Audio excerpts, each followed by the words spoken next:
अस्सलाम वालेकुम जी। I hope आप लोग सब ठीक ठाक होंगे।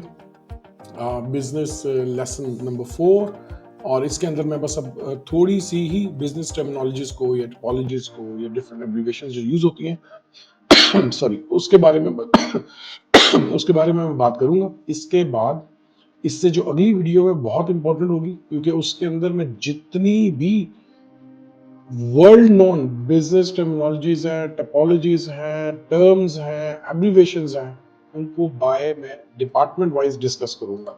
यानी फॉर एग्जांपल बिजनेस डिपार्टमेंट के अंदर क्या है, देन मार्केटिंग सेल्स के अंदर क्या है, फाइनेंस एंड इकोनॉमिक्स के अंदर क्या है, ऑपरेशन मैनेजमेंट के अंदर कौन सी टर्म यूज होती है, ह्यूमन रिसोर्स में कौन सी टर्म्स यूज होती हैं, इसी तरह स्ट्रेटेजिक और इनोवेशन एरिया के अंदर कौन सी यूज होती है। So it's going to be very detail lecture. So next one very important, लेकिन आज इसको हम क्विकली फिनिश कर देते हैं।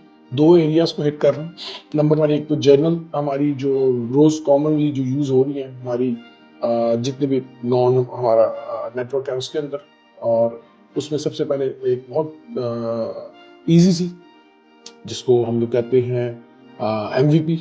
सॉफ्टवेयर की दुनिया में जो काम करने वाले लोग हैं उनको इसके बारे में मालूम है। मैं दोबारा रिपीट कर देता हूँ, ये है MVP। ठीक है, मिनिमम वायबल प्रोडक्ट। यानी जब आप कोई प्रोडक्ट या कोई सॉफ्टवेयर डिजाइन करते हैं तो उसका जो इनिशियल फीचर्स के साथ एक इनिशियल स्टेज के ऊपर एक डिजाइन करते हैं, और वो फीचर्स इसलिए अट्रैक्ट आप मार्केट के अंदर सेंड करते हैं ताकि आप मैक्सिमम लोगों को अट्रैक्ट कर सकें, वैलिडेट आइडिया करवा सकें, एंड देन फर्दर आप फीचर्स इसमें ऐड करते जाते हैं। तो इसको हम कहते हैं MVP। So minimum valuable product. Number 2, scalability. सबको मालूम है स्केलेबिलिटी का क्या मतलब है। इंग्लिश में अगर इसको हम कह लें तो कह लेंगे the ability of a system और a business to grow and handle increased demand. ठीक, तो तब जब आपने डिमांड्स इंक्रीज डिमांड्स होती जा रही हैं तो स्केल कैसे करना बिजनेस को। यूनिकॉर्न, जनरली स्टार्टअप्स की दुनिया के अंदर ये बहुत कॉमन वर्ड है। कोई भी ऐसा न्यू या प्राइवेट आप कह लें स्टार्टअप जिसकी वैल्यू $1 बिलियन के करीब पहुंच चुकी हो या $1 बिलियन से अबव। नंबर 4 हम कर लेते हैं IPO, जिसको हम कहते हैं इनिशियल पब्लिक ऑफरिंग। यानी ये एक प्रोसेस है जिसमें एक प्राइवेट कंपनी जो है वो अपने शेयर्स को पब्लिक के अंदर जाकर इशू कर देती है। सो in other words, in English words, actually in English we say the process of offering shares of a private corporation to the public sector. Last है pivot, जिसको हम कहते हैं ये एक स्ट्रेटजी है। ये स्ट्रेटजी क्या है कि जिसके अंदर आप बिजनेस के अंदर उसके मॉडल के अंदर एक चेंज ऑफ डायरेक्शन है बेसिकली। ठीक है, सो पीवोट इसको कहा जाता है। इसकी एग्जांपल में बताता हूँ, नेटफ्लिक्स है। नेटफ्लिक्स ने DVD रेंटल्स का काम स्टार्ट किया था and then move on, Aahista Aahista उन्होंने वो जो वीडियो स्ट्रीमिंग्स है उसको ले आए, एंड देन फर्दर लास्ट में अब जो हम देख रहे हैं कि वो अपना कंटेंट खुद प्रोड्यूस कर रहे हैं और कंपेटिटर बन गए हैं अपने ही आने वाले बाकी कस्टमर्स को जो उसका वीडियोस डिफरेंट तरह की उस पर ऑफर कर रहे हैं। फाइनेंशियल और फंडिंग एरिया के अंदर से हम देख लेते हैं एंजल इन्वेस्टर होती है और दूसरी होती है VC, जिसको कहा जाता है वेंचर कैपिटल। एंजल इन्वेस्टर वो है जो इनिशियली किसी भी स्टार्टअप पे आप कह लें सीड फंडिंग, एक फंड आपको प्रोवाइड करता है और स्टार्टअप को एक इक्विटी के अगेंस्ट। सो ये है एंजल। VC जंप इन करता है नेक्स्ट स्टेज के ऊपर, जनरली नेक्स्ट स्टेज के ऊपर करता है, जिसमें होता क्या है कि डिफरेंट फाइनेंशियल प्रोवाइडर्स हैं वो इन्वेस्टर्स के साथ मिलकर किसी भी हाई पोटेंशियल और हाई ग्रोथ पोटेंशियल प्रोडक्ट के ऊपर या स्टार्टअप के ऊपर वो इन्वेस्ट करते हैं। नेक्स्ट हम कर लेते हैं बर्न रेट। बर्न रेट क्या है कि जिसमें capital, normally startup boys use this word more often, it's the rate at which a company spends its capital before generating positive cash flow. ठीक है, so burn the money, so investing the capital onto the product.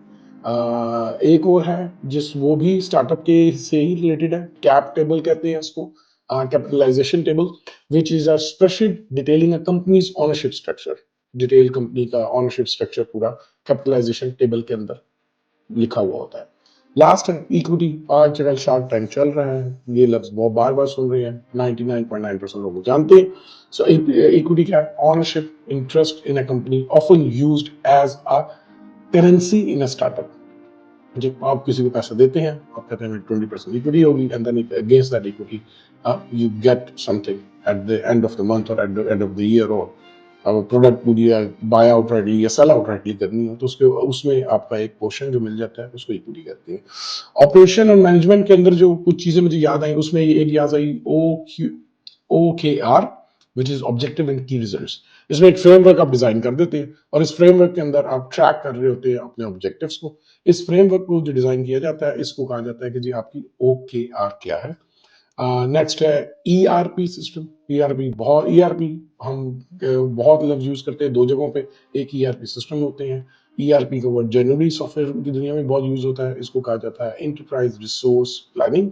ठीक है, software for managing business processes. आप एक ERP system install कर लेते हैं, आप आपकी सेल्स हैं, आपकी प्रोडक्ट सेलिंग कर रहे हैं, से इंजीनियर जमशेद हैं, they have an ERP system. Products कितनी आ रही हैं, सेल कितनी हो रही है, कौन सी सेल हो रही है, किस वेरिएशन में ज्यादा सेल है, कौन सी रिटर्न ज्यादा आ रही है। So you are managing the whole business, that's ERP। CRM, customer relationship management. This is a tool for managing customer relationship and interactions. So CRMs हमारे पास बेपनाह किस्म के हैं। आप के वेब के बहुत सारी वेब्स के पीछे पूरे पूरे पोर्टल डिजाइन होते हैं।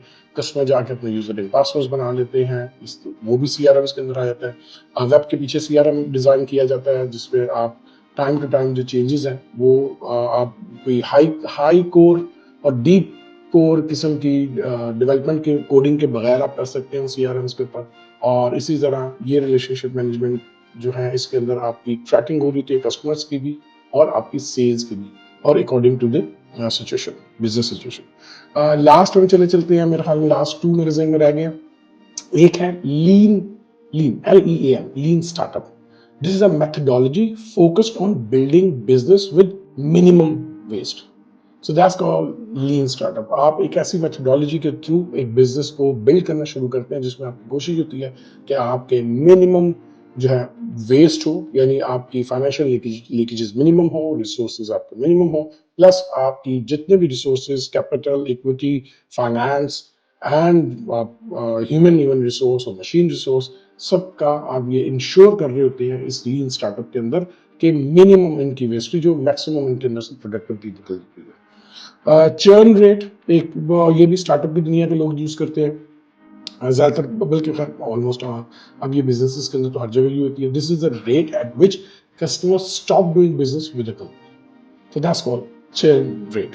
So ये थी कुछ हमारी टर्मिनोलॉजीज। सो स्टे ट्यून, अगला जो आएगा वो काफ़ी एग्रेसिव होगा क्योंकि that will be by department wise. So I hope कि इसमें से कुछ फ़ायदा निकालेंगे। जिन वर्ड्स की कुछ समझ ना आए टेक्निकली, तो हमारे जैसे लोगों को इस जगह पे आके बोलने की कोई ज़रूरत नहीं है, क्योंकि हम जिस दौर में रह रहे हैं वो ChatGPT का दौर है, वो गूगल का दौर है, वो पता नहीं क्या क्या आ चुका हुआ है, AI का दौर है। तो उसमें हमारा आके कुछ एक्सप्लेन करना ऐसा ही है कि हम बेसिकली ट्रांसलेटर हैं। आप ये कह लें कि हमने कुछ पढ़ा हुआ है या कुछ सीखा हो तो उसको आके एक्सप्लेन कर रहे हैं। वरना ट्रस्ट मी आज के दौर में मेरा नहीं ख्याल कि ChatGPT और गूगल के बाद भी अगर किसी को हेल्प की नीड है सो वो मोस्ट लाइकली मेरा ख्याल मेडिकल हो सकती है। Rest is everything available right here. अपना ख्याल रखिएगा।